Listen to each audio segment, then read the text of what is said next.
नमस्कार प्रिय विद्यार्थियों, आज की इस ऑनलाइन कक्षा में आपका फिर से स्वागत है। मैं सूर्य प्रकाश पारिक, सहायक आचार्य हिंदी साहित्य, श्री शिवचरण माथुर राजकीय महाविद्यालय मांडलगढ़, आप सभी का बहुत बहुत स्वागत करता हूं।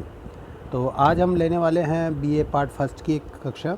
और जैसा कि अब तक हमने पढ़ते आए हैं, हम ढोला मारूरा दोहा पढ़ चुके हैं, कबीर पढ़ चुके हैं, हिंदी साहित्य के इतिहास में भी हम भक्ति काल तक आ चुके हैं।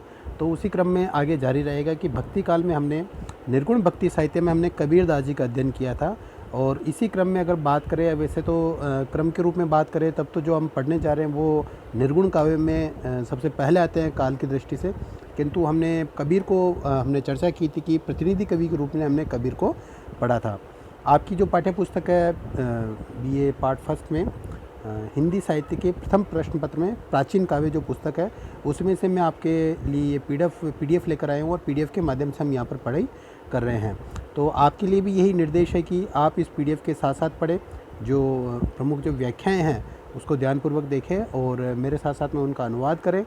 और साथ में ही अपनी जो नोट्स बुक है उसमें भी आप इनके कठिन शब्दों के अर्थ लिखते चले। आप अपने साथ में प्राचीन काव्य पुस्तक रखें, या फिर जो भी मैं अध्याय जो पढ़ूंगा उसके साथ में जो आपका यूट्यूब का जो डिस्क्रिप्शन बॉक्स है, या फिर मैंने आपके जो व्हाट्सएप के जो ग्रुप है उसमें भी मैंने इसका पीडीएफ भेज दिया है, तो उसके साथ में आप इसका अध्ययन कर सकते हैं। तो चलिए पढ़ते हैं आज। और निर्गुण भक्ति परंपरा के जो एक प्रमुख कवि है, ज्ञानेश्वरी शाखा के कविता है, जिनको संत काव्य भी कहा है डॉक्टर रामकुमार वर्मा ने, उसमें एक बड़ा नाम पढ़ते हैं नामदेव। तो नामदेव ऐसा आपने सुना होगा, हमारे जो अंचल में कई लोग अपनी जाति के पीछे नामदेव शब्द का प्रयोग करते हैं। तो नामदेव का तात्पर्य वैसे तो दर्जी समुदाय से लिया जाता है। तो ये दर्जी समुदाय के आराध्य देव थे नामदेव। आराध्य इनके जो संत थे वो गुरु माने जाते हैं, तो नामदेव जी को माना जाता है। इनकी जन्म और मृत्यु के बारे में जो चर्चा है, तो 1270 ईस्वी में इनका जन्म हुआ था और देहावसान 1350 ईस्वी में होता है। महाराष्ट्र से जुड़े थे, महाराष्ट्र के वारकरी संप्रदाय से जुड़े थे। और इनकी जो श्रद्धा थी वो विट्ठल में, या फिर जिसको कह सकते हैं विठोबा में, इनकी श्रद्धा बहुत ज़्यादा थी। तो एक संप्रदाय का जन्म हो गया कि विठोबा एक स्थान था, तो वहाँ पर जो विट्ठल थे, जिसको हम विष्णु का अवतार के रूप में इनको पूजा जा सकता है, तो उनकी पूजा करने वाला एक पूरा एक संप्रदाय हो गया था। और इसके लिए वो वारी यानी यात्रा किया करते थे एक स्थान से दूसरे स्थान तक। जैसे हम अभी जो पद यात्राएँ करते हैं, कोटड़ी श्याम की पद यात्रा, जोगणी माता की पद यात्रा, तो उसी ढंग से ये लोग जो हुआ करते थे वो विट्ठल जी तक, यानी विठोबा जो विष्णु के अवतार थे वहाँ तक ये पैदल यात्राएँ किया करते थे। उसके चलते हुए इनके जो संप्रदाय था उसको वारकरी संप्रदाय कहा गया। ये एकेश्वरवाद में यकीन रखते हैं। एकेश्वर यानी जो इनका ईश्वर है, इनका जो स्वामी है वो सिर्फ एक है, और वो अपना स्वामी मानते थे, विट्ठल को मानते थे। तो बहुत एक बात करें तो ये निर्गुण के रूप में तो पूरी तरह से नहीं पूजे जाते, क्योंकि मूर्ति पूजा इसके अंदर देखी जाती है। और संत काव्य की जो सबसे पहली विशेषता वो है कि मूर्ति पूजा का खंडन किया जाना। तो ये मूर्ति को तो मानते हैं, लेकिन मूर्ति में भी सिर्फ एक यानी विट्ठल को ही वो परमात्मा का स्वरूप मानते हैं। तो इनके अंदर आते हैं नामदेव। और नामदेव जब आरंभ हुई थी संत काव्य की, महाराष्ट्र से आरंभ होता है। नाथ परंपरा का भी एक हिस्से के रूप में कहा जा सकता है नामदेव जी को। तो पढ़ते हैं, चलिए आइए नामदेव को। तो अपने आप को थोड़ा सा मैं छोटा कर देता हूँ मैं, क्योंकि ये अपने आप में बहुत बड़े संत हैं। इनके समक्ष हम छोटा रहकर ही बढ़ सकते हैं, अपने अहम को छोटा करें। तो ये तो मजाक की बात है, लेकिन सत्य यही है कि अगर जीवन में अगर हमें कुछ भी आगे बढ़ना है तो हम अपने अहम को जितना छोटा करेंगे उतना ही हम बड़ा बन सकेंगे। और जो भक्ति साहित्य की बात करें तो सबने अपने शील और विनय के द्वारा ये बात बड़े अच्छे ढंग से कही है। नामदेव, आइए पढ़ते हैं नामदेव। इनका जन्म 1270 ईस्वी में हुआ था और देहावसान 1350 ईस्वी में होता है। मराठी और हिंदी में समान रूप से रचना करने वाले उत्तर और दक्षिण के प्रसिद्ध संत हुए हैं।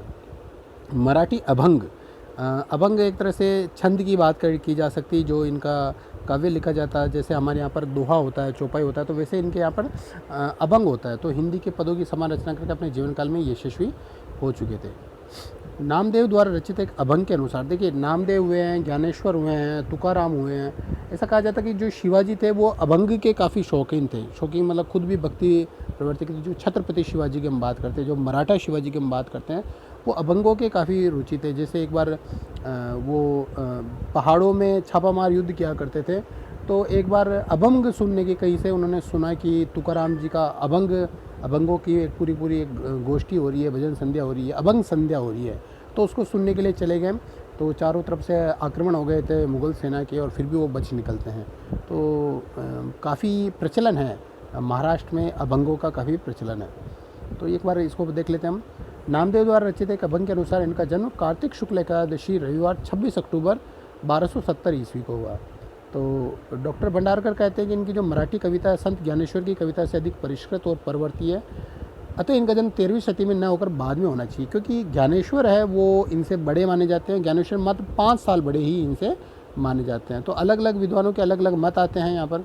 देखिए, हम अपने जो कवियों हैं या फिर हम अपना जो भक्ति साहित्य है उसके अंदर पूरी तरह से अनभिज्ञ हैं। हम यहाँ तक कि एक आश्चर्य की बात है कि हमें सूरदास के जन्म स्थान का पता नहीं है। कुछ लोग सूरदास का जन्म स्थान रुनकता बताते हैं, कोई सिही गांव को बताता है। और मतलब कुल मिलाकर ऐसा है कि हमने कभी भी साहित्य को तवज्जो नहीं दी। हम अपने पर गर्व करते हैं, अपने गौरव चर्चाएँ करते हैं, लेकिन सत्य तो यही रहा है कि हमने कभी भी साहित्य या फिर इसको चर्चा नहीं दी। केवल बातों बातों के हम शेर रहे हैं। वास्तविक में जो साहित्य को जो संरक्षण मिलना चाहिए था वो नहीं मिल पाया। चलिए, खैर वो बात और कभी करेंगे कक्षा में। उनका कहना है कि 14वीं शती के अपराह्न में मुसलमानों ने अपना राज्य दक्षिण में स्थापित किया था। नामदेव ने अपने एक अभंग में तुर्कों द्वारा मूर्ति तोड़े जाने की बात कही थी। अतः नामदेव का समय 14वीं शती के लगभग या अंत रहा होगा। लेकिन फिर भी अधिकतर जो विद्वान है वो 1270 में इनका जन्म मानते हैं और 80 साल की आयु इन्होंने जी थी, तो 1350 में इनकी मृत्यु मानते हैं। अगर आपको याद हो तो कबीर का जो जन्म हुआ था वो 1398 ईस्वी में होता है और मृत्यु 1518 ईस्वी में होती है। और रानाडे जो कहे वो कहते हैं कि 1270 में ही जन्म हुआ होगा, वो ज्ञानेश्वर के समकालीन थे। चलिए आगे बात करते हैं। ये कुछ इतिहास की बात है जो आप इस PDF को पढ़ लीजिएगा। ये देखिए, नामदेव ने अपने उपास्य को अनेक नामों से अभिहित किया है। देखिए, जहाँ पर कबीर का जो उपास्य, कबीर जो अपने के जो उपास्य है, यानी कबीर जिसको परमात्मा का नाम देता है, वो कहते हैं राम का नाम देता है। कबीर अपने उपास्य को राम का नाम देते हैं। राम कोई राजा राम नहीं है या फिर दशरथ पुत्र राम नहीं है। राम यहाँ पर परमात्मा का ही एक नाम है। तो ठीक उसी प्रकार से जो नामदेव है अपने परमात्मा को, अपने जो ईश्वर है उसको या तो राम कहते हैं या फिर विट्ठल कहते हैं। तो हमारा जो पाठ्यक्रम में जो रचना लगाई गई है उसके अंदर राम शब्द का काफ़ी जिक्र आया है। नामदेव के अनुसार उनके राम निर्गुण और अव्यक्त है। यही चर्चा हुई है कि जो हम कबीर के साथ में बात करते हैं कि कबीर के जो राम है वो भी निर्गुण है, दशरथ पुत्र राम नहीं है, परमात्मा राम है, सबके ईश्वर है, सबके स्वामी राम है। वे निरंजन और गुणों से परे हैं। वे अंत तक विट्ठल के उपासक रहे। इन राम की प्राप्ति का पहला उपाय आत्मदर्शन या आत्मानुभूति है। मूल बात ही यही है कि अगर हम अपने आत्मा में झांक लेते हैं तो हम देख पाते हैं कि जो वास्तविक जो परमात्मा है वो कहीं बाहर नहीं है। वो परमात्मा तो हमारे हृदय में ही समाया हुआ है। मोह को कहाँ, कबीर भी कहते हैं, मोह को कहाँ ढूंढे रे बंदे, मोह तो तेरे पास में, ना में मंदिर ना में मस्जिद ना काबे कैलाश में। इस ढंग की बात कहते हैं। दूसरा जो उपाय जो कबीर भी बताते हैं वो है नाम स्मरण। कबीर जैसे नाम स्मरण यानी राम के नाम को महत्व देते तो यहाँ पर विट्ठल और विट्ठल राम राम नाम की बात करते हैं। तो नामदेव ने दूसरे उपाय पर अधिक बल दिया है। आपकी जो रचना हम अभी पाठ्यक्रम में देखेंगे उसमें भी नाम की बात है, जिसमें कि हरि नाम हीरा, हरि नाम हीरा, हरि नाम लेते मिटे सब पीरा। यानी हरि का जो नाम है वो स्वयं हीरे के समान है। और अगर कोई भी व्यक्ति हरि का नाम लेता है तो उसकी समस्त जो पीड़ाएँ होती है, समस्त जो कष्ट होते हैं वो सारे समाप्त हो जाते हैं। उन्होंने सदगति की ओर ले जाने वाले कार्यों का उल्लेख करते हुए कहा कि राम नाम के समान उनमें से एक भी नहीं है। आप चाहे कितनी बात करो, जप कर लो, पूजा कर लो, तप कर लो, आराधना कर लो, सारे कार्य कर लो, लेकिन अगर आप केवल राम का नाम लेते हैं तो भी आपकी जो मोक्ष है, सदगति है, वो हो सकती है। उन्होंने राम को समस्त जग में व्याप्त करते हुए उन्हें आत्मतत्व से अभिन्न बताया है। और वह आगे चल के वही बात आती है जैसे नामदेव के अनुसार संसार के प्राणियों पर माया का व्यापक प्रभाव है। माया साधक को हरि से दूर करती है। विश्व में लिप्त होने पर प्राणी को सब कुछ गंवाना पड़ता है। दुनिया की हाट में सौदा करने के लिए जीव को माया ही लाती है। माया यानी जो हमारी आंखों के सामने जितनी जो भौतिक संपदा की बात करी या फिर ये वो सारी चीज़ें जो हमें आकर्षित करती है और हमें ईश्वर के नाम से दूर ले जाती है, वो सब माया के अंतर्गत ही आती है। और उसके बुलावे में पड़कर प्राणी आत्माराम को भूल जाता है। मनुष्य को इसी प्रकार भ्रम में डालती है जैसे मृग को बीजू का भ्रम में डालता है। चलिए हम पढ़ते हैं इसमें आगे। और माया से जो मुक्ति है वो किस प्रकार से, माया तो एक पर्दा है और माया से के पर्दे से मुक्ति तब होगी जब हम ईश्वर का वास्तविक स्वरूप समझते हैं, हम अपना आत्मदर्शन करते हैं, तभी हम माया से छुटकारा पा सकते हैं।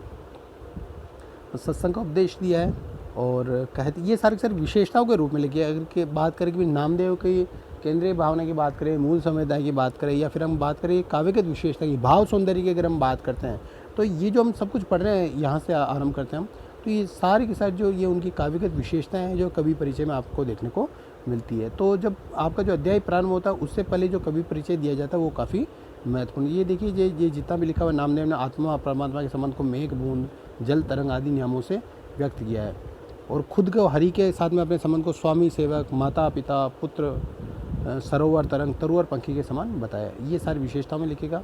एक और देखिए, नामदेव अपने प्रारंभिक काल में विट्ठल के सगुणोपासक रहे हैं। एक आपको एक बात बताएं कि सगुण और निर्गुण में भक्ति काल में भी काफ़ी विवाद चले कि सगुण सत्य है या निर्गुण सत्य है, लेकिन तुलसी भी कहते हैं सगुण और निर्गुण में कहीं कोई भेद नहीं है, दोनों एक ही है। और वस्तुतः बात करें तो सगुण पहली सीढ़ी है कि आप अपने आराध्य से जुड़ते हैं, तो एक सगुण पहली सीढ़ी, और उसके बाद में निर्गुण में जब व्यक्ति सक्षम हो जाता है, अपने भाव की अभिव्यक्ति में सक्षम हो जाता है, तो वो अगली सीढ़ी यानी परमात्मा की राह पर बढ़ने के लिए निर्गुण का रास्ता अपना सकता है। और देखिए, अंतिम काल में हिंदी पदों में अधिकांश निर्गुण मार्ग ही दिखाई पड़ते हैं और हिंदू इस पदों में स्थान विष्णु के अवतारों की पौराणिक गाथाओं पर पूरी आस्था व्यक्त करते हैं। देखिए, निर्गुण संत कवियों की एक विशेषता रही है कि जितने भी जो निर्गुण संत कवि रहे हैं उन्होंने निर्गुण भक्ति धारा का तो समर्थन किया है, लेकिन साथ में अपने मत की पुष्टि के लिए या फिर अपने मत को अधिक से अधिक जनता के बीच में पहुंचाने के लिए वो जो हिंदू गाथाएं हैं या फिर पुराणों के जो प्रसंग है उनको वो बीच बीच में लेकर आते हैं। जैसे कि 84 लाख योनियाँ जो कॉन्सेप्ट है वो हमने इस पुराणों से आया हुआ है, या फिर बात करते हैं कि ब्रह्मा विष्णु महेश की जो बात करते हैं, या फिर जो विष्णु ने जो मोक्ष किया था, ये सारी की सारी कथाएं ये लोग जो निर्गुण मार्गी संत है वो जनता को आकर्षित करने के लिए लेकर आते हैं। चलिए, और कुछ बातों का निषेध भी किया और अपनी हीन जाति का उल्लेख करते हुए जाति व्यवस्था पर प्रहार किया है। लोभ मद अहंकार काम और क्रोध को अवधूत के लिए हानिकारक बताया है। अहंकारी मनुष्य जो होता है वो पशु के समान होता है, उसकी मुक्ति कभी भी नहीं हो सकती। तो चलिए आपको ये दर्शन कराते हैं। ये हमारे जो संत नामदेव दर्जी समुदाय से संबंध रखते हैं। दर्जी समुदाय के जितने जो व्यक्ति है वो इनको अपना संत स्वीकार करते हैं, गुरु स्वीकार करते हैं। और ये साथ में विठोबा, दोनों हाथ अपनी कमर पर रखे हुए विठोबा। चलिए, अब देखिए, जो आपकी चर्चा यहाँ पर हो रही है वो चर्चा तो हो ही रही है निश्चित तौर से, लेकिन इसके साथ साथ में आप जैसे तकनीक का सहारा लेते हुए मेरी ये कक्षा ले रहे हैं, तो तकनीक का सहारा लेते हुए आप थोड़ा सा आगे भी बढ़ सकते हैं। तो इसके अंदर जैसे कि आप इंटरनेट पे भी अगर ढूंढना चाहें, यहाँ पर तो देखिए बहुत थोड़ी सी जानकारी मिलेगी, लेकिन एक हिंदी साहित्य के विद्यार्थी के लिए संपूर्ण जानकारी होना आवश्यक है। तो आप इनको इंटरनेट पर ढूंढ सकते हैं। जैसे मैंने एक पेज खोल ही रखा था इनका, ये देखिए। अगर हम बात करें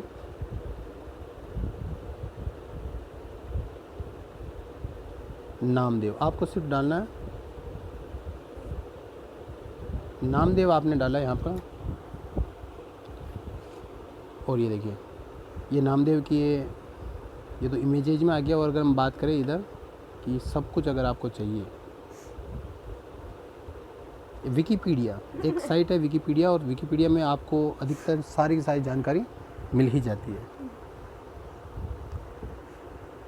ये देखिए, ये जो संपूर्ण जानकारी है वो आपको विकिपीडिया में मिल जाएगी।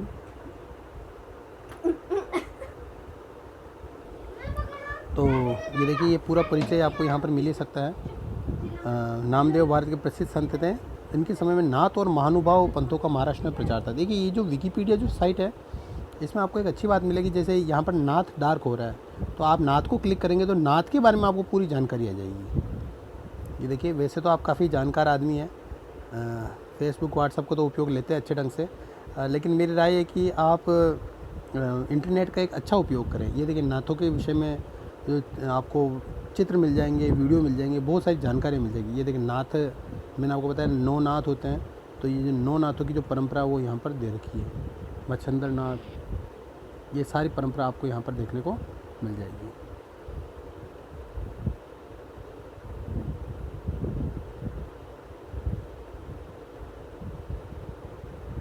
ठीक है, तो वापस बैठ जाते हैं हम।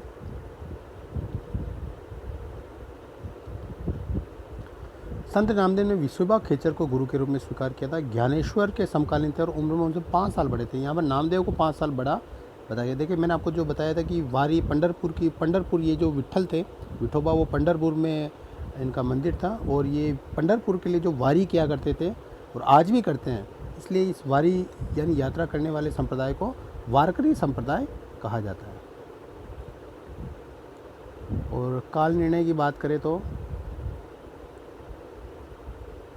ये देखिए अभंग की हमने चर्चा की थी। अगर आपको अभंग के बारे में विषय में जानकारी पानी है तो अगर हमने जैसे इसको अभंग को क्लिक करते हैं हम, अभंग विट्ठल या विठोबा की स्तुति में गाए गए छंदों को कहते हैं।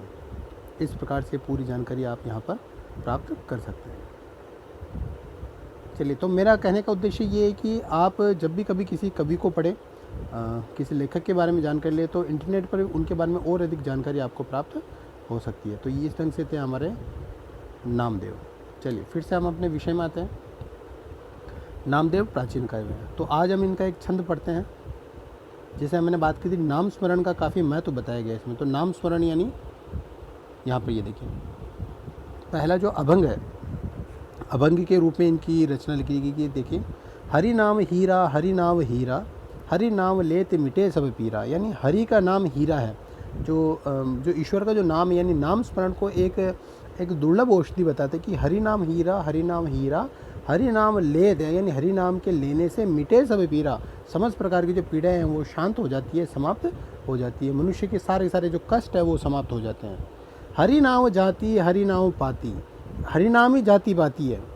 पाति यानी छोटा समुदाय, हरिनाम या जाति यानी उसकी जो कास्ट है, कि हरि का नाम ही जाति। देखिए जाति प्रथा के ये काफ़ी विरोधी थे, वर्णाश्रम व्यवस्था के विरोधी थे, और ख़ास तौर पर ये निर्गुण भक्ति साहित्य में ये विशेष रूप से देखने को मिलता है। तो वो कहते हैं कि हरि नाम ही जाति, हरि नाम ही पाति, हरि नाम सकल जीवन में क्रांति। कि हरि का जो नाम है उसके अलावा कोई जाति पाति नहीं है। अगर कोई हरि का है तो उसके बाद में उसको किसी जाति पाति का आश्रय लेने की आवश्यकता नहीं है। कोई ब्राह्मण नहीं है, कोई वैश्य, क्षत्रिय या शूद्र नहीं है। तो हरि नाम जाति, हरि नाम पाति, हरि नाम सकल जीवन में क्रांति। सकल यानी संपूर्ण जीवन में, यानी हरि के नाम लेने से, हरि का नाम स्मरण करने से संपूर्ण जीवन में क्रांति हो जाती है। हरि नाम सकल सुखम की राशि। देखिए यहाँ पर जहाँ भी ये जो श आता है, मूर्धन्य जो श कहा जा सकता है, हरि नाम सकल सुखम, या श की जगह पे क्या कहा जाता है, ख कहा जाता है। हरि नाम सकल सुखम की राशि, यानी जो हरि का जो नाम है, ईश्वर का जो नाम है, परमात्मा का जो नाम है, सारे के सारे, सकल यानी समस्त, सुखम यानी सारे सुखों का, सारे आनंदों का, सारी हैप्पीनेस की राशि यानी संग्रह। यानी आप केवल अगर हरि का नाम लेते हो तो आपको समस्त प्रकार के सुखों की प्राप्ति हो जाना निश्चित है। हरि नाम काटे झमकी पासी। और हरि नाम के लेने से, ईश्वर का नाम लेने से, परमात्मा का नाम लेने से, राम का नाम लेने से, विट्ठल का नाम लेने से जम की पासी यानी यमराज का जो पाश है, यमराज का पाश क्या हो सकता है, जैसे मृत्यु। हर व्यक्ति को मृत्यु से भय लगता है, तो यम की जो पासी यानी जो मृत्यु का जो भय है, अगर आप ईश्वर का नाम लेते हो तो आपको मृत्यु का भय समाप्त हो जाता है। हरि नाम सकल भुवन तत्सारा। नामदेव आगे ये भी कहते हैं कि हरि नाम से सकल भुवन, जितने भी प्रकार के जो भुवन या जो संसार है उसका सबका ये सार है हरि नाम। हरि नाम नाम देव उतरे पारा। और हरि नाम लेने से ही ये जो नामदेव जो उनके भक्त है, जो उनके दास है, वो उतरे पारा यानी भव सागर से वो पार हो जाते हैं, यानी भव सागर भी वो पार कर लेते हैं मात्र हरि का नाम लेने से। तो इस प्रकार से हरि नाम का बहुत ज़्यादा महत्व इसमें बताया गया है। तो इसी ढंग से हम आगे के भी पढ़ते रहेंगे। नामदेव भाग 2 में आगे के जो कुछ छंद और बने हुए हैं, तो भाग 2 और भाग 3 के अंदर इस प्रकार से 3 खंडों के अंदर हम नामदेव जी को पढ़ेंगे। तो ये पूरा खंड पढ़िएगा, और आप अपने स्तर पर भी आप और ज़्यादा से ज़्यादा इसके नोट्स बना सकते हैं, जीवन परिचय बना सकते हैं। और आज का एक प्रश्न है, मेरा असाइनमेंट है आपके लिए कि संत नामदेव की काव्यगत विशेषताएं लिखिएगा। ये एक प्रश्न है जो आप इसकी मदद से यहाँ पर देख सकते हैं। चलिए बहुत बहुत धन्यवाद। इसी ढंग से वीडियो से जुड़े रहिएगा, वीडियो को लाइक कीजिएगा और अपने मित्रों के बीच में इसको शेयर कीजिएगा। बहुत बहुत धन्यवाद।